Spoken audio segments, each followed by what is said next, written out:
Harga emas melejit, orang Amerika jual emas. Sementara orang China borong kayak lagi diskon 12-12. Nah, jadi ceritanya begini. Akhir Februari 2026, Amerika dan Israel kan nyerang Iran ya. Harga emas langsung loncat ke 5 ribuan waktu itu per troy ounce dalam dolar ya. Normal banget ya, dunia chaos, orang lari ke emas. Tapi tunggu dulu, beberapa hari kemudian harga emas balik lagi. Dan yang bikin makin aneh, orang barat malah kabur dari ETF emas dalam jumlah yang belum pernah terjadi sebelumnya.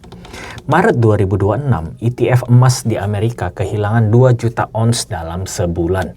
Itu rekor terbesar sepanjang sejarah. Total dari awal 2026 sampai sekarang, orang Amerika udah minus 1 juta ons dari ETF emas. Kenapa? Karena perang Iran ini bikin inflasi Amerika langsung naik. Bensin naik, barang naik, semua naik.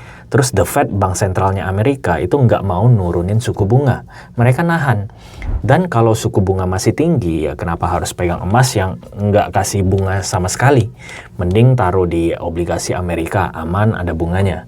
Logis, tapi ternyata bukan satu-satunya cara berpikir. Di sisi lain dunia, orang China justru nambah 500.000 ons di ETF emas mereka dalam Maret itu.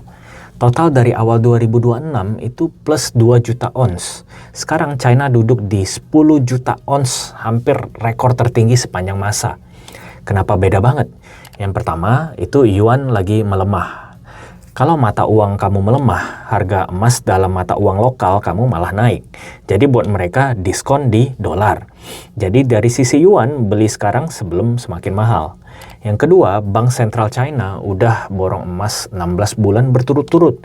Mereka punya 2.300 ton emas. Itu sinyal ke rakyatnya emas itu penting, pegang.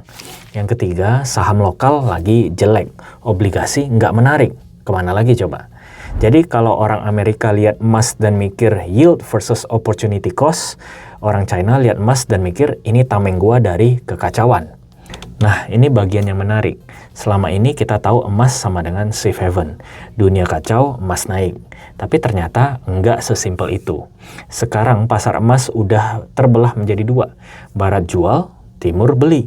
Dan yang seru, tiap kali orang barat lempar emas, orang Asia yang nyerap. Artinya, harga dasar emas sekarang ditentukan oleh pembeli struktural jangka panjang dari Asia, bukan trader spekulatif dari New York. Makanya Goldman Sachs, JP Morgan, Deutsche Bank itu semua masih proyeksi emas bisa ke 6.000 bahkan 6.300 dolar per akhir tahun.